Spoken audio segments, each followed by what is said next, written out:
Hi, my name is Ray, and I'll be talking about approximating binary longest common subsequence in almost linear time. And this is joint work with Xiaoyu. So this talk is about longest common subsequence, or LCS, which is exactly what the name suggests. The LCS of two strings we write is the length of the longest string that is a subsequence of both strings. Here are two strings with a length 5 subsequence illustrated on the right, and notice that subsequences are not necessarily contiguous. So LCS is a fundamental measure of the similarity of strings. It appears in a variety of contexts like computational biology, text processing, pattern recognition, and information retrieval. And in this talk, we are interested in algorithms for computing LCS. So the most basic question is, given two strings x and y of length at most n, how fast can we compute their LCS? You probably remember from your Intro to Algorithms class that this problem can be solved in quadratic time. So you can use this classic dynamic programming algorithm where instead of computing just the LCS of x and y, you compute the LCS between every prefix of x and every prefix of y. This is n squared LCS computations, but if you do them in the right order, then every computation only takes constant time. And so you fill in this grid of LCSs and you get the overall LCS in quadratic time. So this is great, and in many senses, this is a solved problem. But it's still natural to wonder whether there are faster algorithms. The inputs have length n, and you're just outputting one number, so why not linear time? Why couldn't you have a linear time algorithm for LCS? And a slightly faster algorithm is known. You can get n squared over log squared n time. This is the algorithm of Masek and Patterson. But if you want to do much better, it's now known that assuming some standard hypothesis in fine-grained complexities, such as the strong exponential time hypothesis, or even more plausible hypotheses, you can't get substantially better than quadratic. So you can't get truly subquadratic time, or something like n to the 1.99 time. And if you haven't seen these hypotheses before, so Seth, or the strong exponential time hypothesis, is a strengthening of p not equal to np. P not equal to np hypothesizes that SAT needs super polynomial time. Seth hypothesizes that SAT needs close to 2 to the n times, so you can't do that much better than brute force search.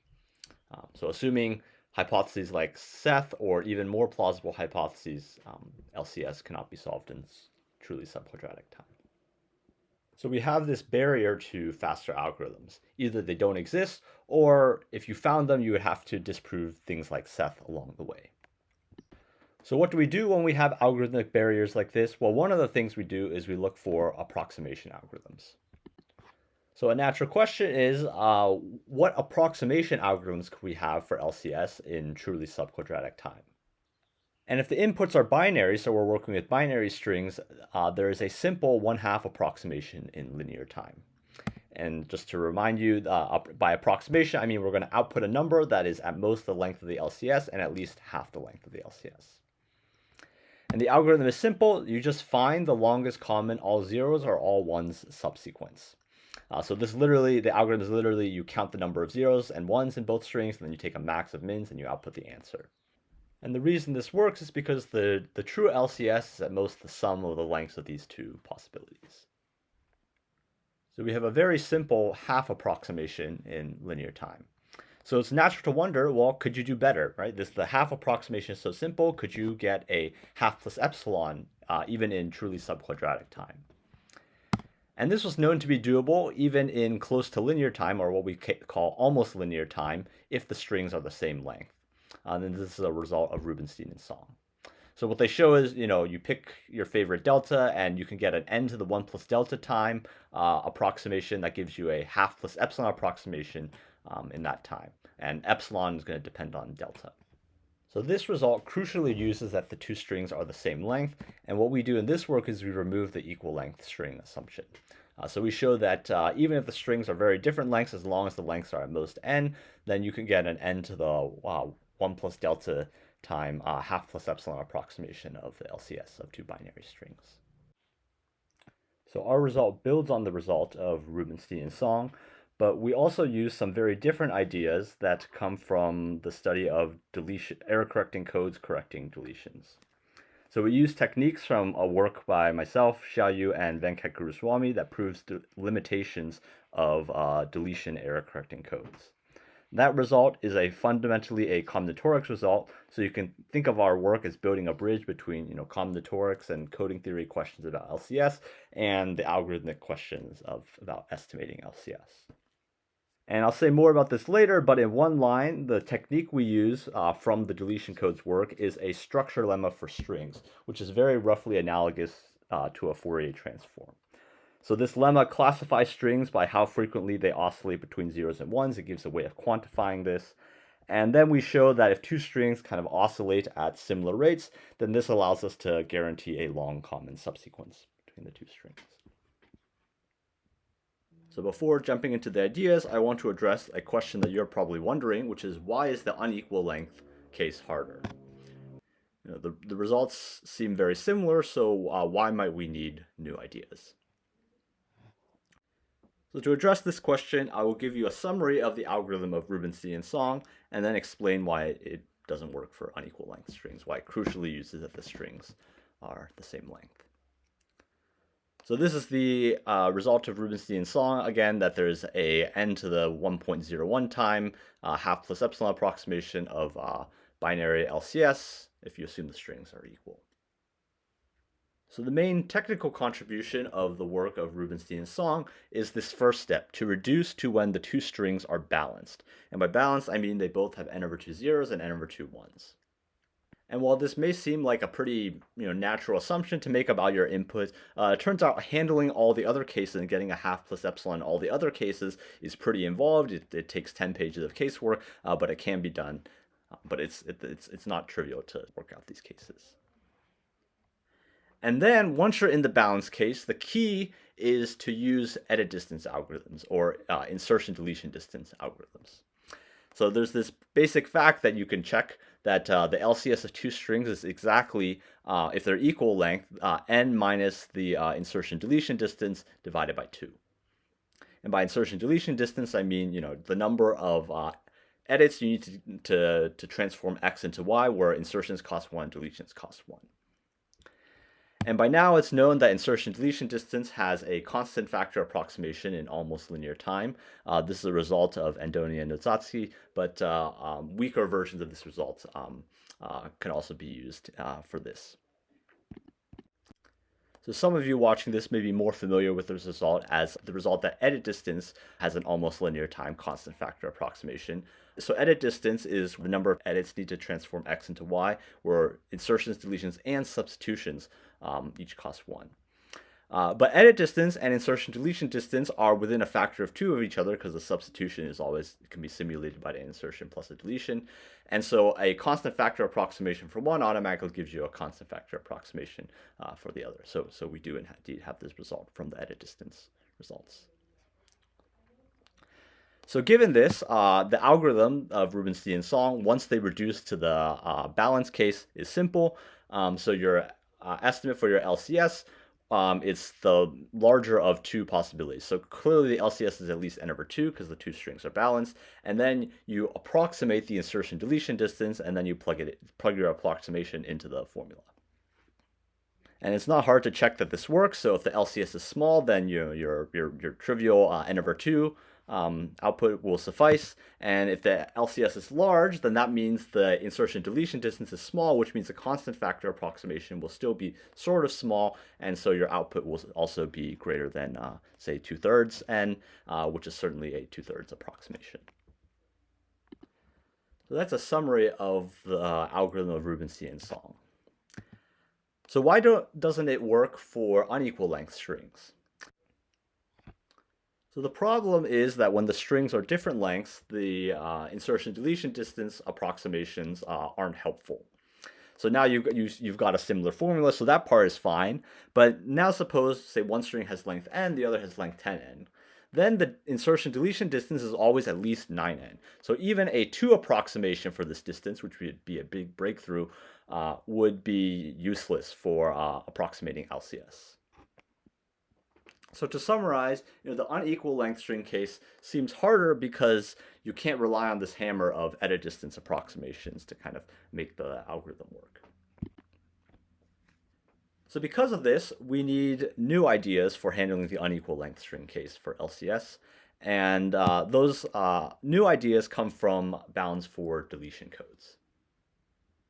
So now I will tell you about this result that Xiaoyu and Venkat proved for deletion codes and how it's connected to this algorithmic question. So it's both a combinatorial result and a coding theory result, so I'll tell you the combinatorial result first and then the coding theory interpretation. So a warm-up question for the combinatorial result, which you can pause the video and think about, I promise you it's not hard, is what is the largest set of binary strings you can find such that the LCS between any pair of strings is less than n/2? So you can pause the video and think about it, and then I'll show you the answer. So the answer is 2 strings. You can certainly find 2 strings, the all 0 string and the all 1 string. These in fact have LCS 0. And if you have 3 strings, then there are 2 strings by the pigeonhole principle with, say, at least as many 1s as 0s. Those strings have the all 1 string as the of length n/2 as a common subsequence, so the LCS is n/2. So this question is pretty simple. It's quite innocent. So now let's relax it a bit. Let's say instead of this sort of very strong condition of LCS less than n/2, you relax it to, say, LCS n/2 plus epsilon n. Now perhaps you could have more strings. How many more strings can you have? And this question turned out to be very difficult. So previously the best, there was a double exponential gap between the best upper and lower bounds, and this work of myself, Venkat, and Xiaoyu improved the upper bound to quasi-polynomial. And so to be precise about the quantifiers, the result was something like this. For any set of binary strings of sufficiently large quasi-polynomial size, there were 2 strings with LCS n/2 plus delta n for some absolute delta. So that was the combinatorial result, and there's a sort of a deletion codes interpretation. The deletion codes interpretation is that there are no asymptotically positive rate error correcting codes, correcting a half minus 10 to the minus 40th fraction of worst case deletions. So really quickly, why does this combinatorial result imply the coding theory result? Well, what is an error correcting code? An error correcting code it's not a Python program that debugs itself. It's a combinatorial object. It's a set of strings. So C is our error correcting code. And this condition that C is at least quasi-polynomial size, it certainly includes all codes that are positive rate. By a positive rate code is a code that's exponential in the length of size is exponential in the length of the strings. And this last condition of having 2 strings with LCS n/2 plus delta n is equivalent to being that the code does not correct half minus 10 to the minus 40th fraction of worst case deletions. So this is a combinatorial result, a coding theory result. What's the connection to this algorithmic question we're interested in? So again, our result is a n to the, say, 1.01 time half plus epsilon approximation of binary LCS. And this, say, combinatorial result says that any set of large set of binary strings you can find 2 with LCS, half plus epsilon times n. So what's the connection between these two? Well, you can think of it as, they have this common theme of breaking the trivial 1/2 barrier for binary LCS. Remember that for the algorithmic question, there's a simple half approximation, but then to get a half plus epsilon approximation, it seems more difficult. And similarly, for the combinatorial question, if you wanted pairwise LCS less than n/2, that was easy. Understanding that was easy, but then understanding how big can your code be or your set of strings be if you want half plus epsilon and LCS, that was turned out to be much harder. And both of these results kind of break the trivial 1/2 barrier, so they have this similar theme. And one note is that the combinatorial result, it's kind of a negative result in the coding theory sense, but if you look at the quantifiers, it's about finding this long common subsequence. So it's more of a positive result in the algorithmic sense. So you might expect there's some connection with our problem. So these works, they're thematically similar, but what we show in our paper is that you can use similar ideas to tackle both problems. So in particular, we borrow this idea from the deletion codes work of this structure lemma for strings to approach the algorithmic question. And as I alluded to before, the structure lemma for strings, you can think of it as very roughly analogous to a Fourier transform, where it classifies strings by how frequently they oscillate between zeros and ones, and we kind of give a way of quantifying this. And then we show that if C and C prime have the same sort of dominant oscillation frequency, then we can find a LCS of half plus epsilon between the two strings. So we actually get something weaker, but sort of this should kind of give you an idea of the direction we're going in. For the algorithmic question in this work, we can't use the structure lemma off the shelf. We need to add some new ideas on top of it. There's two parts to this. One, we need to make the structure lemma algorithmic. The original one was combinatorial. It just stated that these oscillation frequencies exist, but we also need to show that you can sort of find the dominant oscillation frequencies quickly, say in near linear time. This part turns out to be not so difficult. The more difficult part is extending the structure lemma to unequal length strings. So you can see from the combinatorial result that we're dealing with a set of binary strings that all have the same length. And of course, our inputs to the algorithm don't necessarily have the same length, so we need to find some generalization of this structure lemma that handles unequal length strings. So now that we've seen the similarities between this result on deletion codes and combinatorics of LCS with the algorithmic question of approximating LCS, I'll now go into some more details about how our algorithm works. So I'll start by giving you an oversimplified proof, so an oversimplified algorithm of what we do, just to give you kind of the high-level approach. So first, like in the work of Rubinstein and Song, we can make some simplifying assumptions. So we may assume, let's say you've got two strings x and y, x is the shorter string. We can assume that x is balanced, so x has half zeros, half ones, and y has at least as many zeros and ones as x. So y has at least x over 2 zeros, x over 2 ones. And like in the work of Rubinstein and Song, getting here, this is a natural assumption, but handling all of the other cases is very involved. It takes a lot of casework, and so you need to do that. But thankfully, we didn't need to do that work. This was already done in a work of Akmal and Vasilevsky-Williams. That in all the other cases, you can get a half plus epsilon approximation. So we can just handle this case. Okay, so what do we do? Well, again, because of the simplifying assumption, if the LCS is at most 1 minus epsilon times the length of x, then the trivial outputting x over 2 is a 1/2 plus epsilon approximation. So we really only have to be concerned with the case where the LCS is large, or 1 minus epsilon. And in this case, we somehow want to certify that the LCS is 1/2 plus epsilon times length of x. So in this case, what we show is that if the LCS is at least 1 minus epsilon fraction of x, then x and y have this common oscillation frequency. So this is kind of like a structure lemma type result. And then we show that we can find this dominant oscillation frequency L in near linear time, which certifies, and then we show that that will sort of automatically certify the LCS is at least 1/2 plus epsilon times the length of x. So this part is the sort of part that's oversimplified. The real guarantee that we have for x and y is much more technical. And also, we don't certify the LCS of x and y is at least 1/2 plus epsilon. We certify something weaker, and then we use some other ideas to get an overall LCS bound. But pretending that this works, the algorithm is obvious. You try to find, this common oscillation frequency L. If you find it, you output 1/2 plus epsilon times x. Otherwise, you just output 1/2 x. So this is the oversimplified proof that lies about some details and sweeps some things under the rug.